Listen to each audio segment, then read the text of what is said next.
प्रणाम। सदगुरु ओशो कहते हैं कि ज़्यादातर लोग अपना सारा जीवन व्यर्थ के कार्यों में बर्बाद कर देते हैं। कुछ लोग सारी ज़िंदगी बस धन ही इकट्ठा करते रहते हैं। कुछ लोग सारी ज़िंदगी किसी पद पर पहुंचने के लिए ही कार्यरत रहते हैं। इस तरह अपना वो सारा जीवन बर्बाद कर लेते हैं। बर्बाद करने का अर्थ यह है कि उनके जीवन में कोई शांति, संतोष, आनंद फलित नहीं होता और वो अपने जीवन से जब विदा होते हैं तब वो बड़े दुख में, बड़ी पीड़ा में और बड़े संताप में होते हैं। इस देश ने ब्राह्मणों को बहुत ज़्यादा सम्मान दिया था। यह स्मरण रखें, ब्राह्मण का अर्थ यह नहीं कि जो ब्राह्मण कुल में पैदा हुआ है, जिसे वेदों के बारे में पता है, जिसको शास्त्रों का ज्ञान है।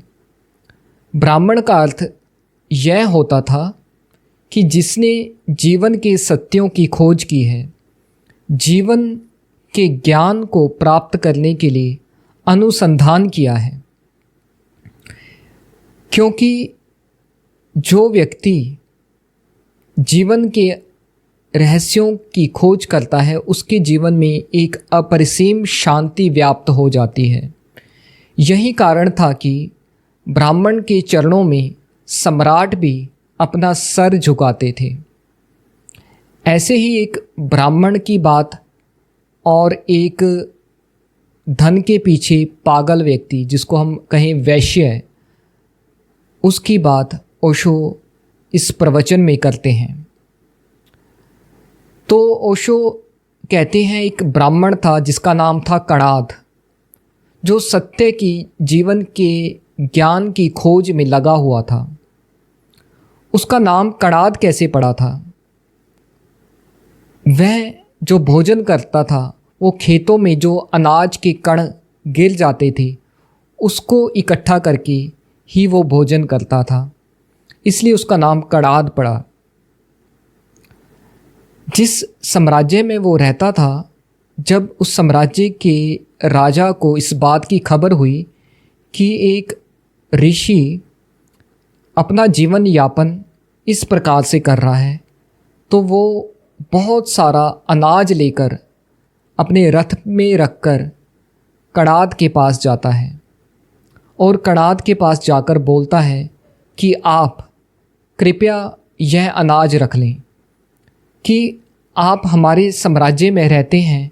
यह हमारे साम्राज्य के लिए बहुत ही खुशी की बात है, बहुत ही शान की बात है, और इसलिए हम आपसे प्रार्थना करते हैं कि आप खेतों से कण बीन कर मत खाएं, आप यह अनाज रख लें। कणाद ने उससे कहा कि तुम यह बताओ कि तुम्हारे साम्राज्य की सीमा कहाँ तक है, मैं आज ही तुम्हारे साम्राज्य का त्याग कर देता हूँ। तो राजा बहुत हैरान हुआ। उसने कहा कि क्या मेरे से कुछ गलती हुई है? कणाद ने कहा कि तुम इतना अनाज ले आए हो, इसको संभालेगा कौन, इसकी देखरेख कौन करेगा? मेरा सारा समय तो इसी में ही ज़ाया हो जाएगा। मैं किस समय ज्ञान की खोज करूँगा?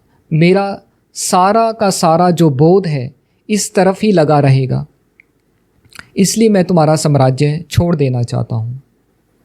तो सदगुरु ओशो कहते हैं कि जो ज्ञान की खोज में होते हैं, सत्य की खोज में होते हैं, इतने ज़्यादा पैशनेट होते हैं, वो ऐसे ही हो जाते हैं। और कुछ लोग ऐसे होते हैं जिनके लिए धन ही सब कुछ होता है जीवन में। जैसे कि अमेरिका में एक व्यक्ति हुआ, अरबपति व्यक्ति, उसका नाम था एंड्रयू कार्नेगी, जिसने एक बहुत बेस्ट सेलर पुस्तक लिखी, how to influence people and how to make friends. तो एंड्रयू कार्नेगी दीवाना था पैसे के लिए। एक बार वो अपने ऑफिस में बैठा था अपने सेक्रेटरी के साथ। उसने मजाक मजाक में अपने सेक्रेटरी से पूछा कि मान लो कि हम मर जाएं और हमें दोबारा जीवन मिले, तो तुम क्या होना चाहोगे, एंड्रयू कार्नेगी या सेक्रेटरी? तो उसके सेक्रेटरी ने कहा कि आप नाराज़ होंगे, मैं इसका उत्तर नहीं देना चाहता। एंड्रयू कार्नेगी ने कहा कि मैं नाराज़ नहीं होगा, तुम उसका उत्तर दो। फिर से सेक्रेटरी ने कहा नहीं, आप नाराज़ होंगे। एंड्रयू कार्नेगी ने कहा कि मुझे पता है कि तुम निश्चित ही एंड्रयू कार्नेगी होना चाहोगे। सेक्रेटरी ने कहा कि नहीं, मैं बिल्कुल भी एंड्रयू कार्नेगी नहीं होना चाहूँगा, मैं सेक्रेटरी ही रहना चाहूँगा। एंड्रयू कार्नेगी तो बहुत हैरान हुआ, तो उसने कारण जानना चाहा कि ऐसा क्यों। तो सेक्रेटरी ने कहा कि देखिए, आप दफ्तर में सुबह 8 बजे ही आ जाते हैं, चपरासी भी 9 बजे आता है, अन्य कर्मचारी भी 10 बजे आते हैं, मैनेजर 11 बजे आता है और शाम के 6 बजे सभी कर्मचारी विदा हो जाते हैं। लेकिन आप दफ्तर में रात के 9 बजे, 10 बजे, 11 बजे तक बैठे रहते हैं। आपका सारा का सारा जीवन इसी तरह से ही ज़ाया हो रहा है। यह बात सुनकर एंड्रयू कार्नेगी भौचक्का रह गया और आखिर में उसने अपनी ऑटोबायोग्राफी में लिखा कि वह जो सेक्रेटरी था वो बहुत ही समझदार था। एंड्रयू कार्नेगी जब मरा तो अपने पीछे खरबों रुपए छोड़कर मरा।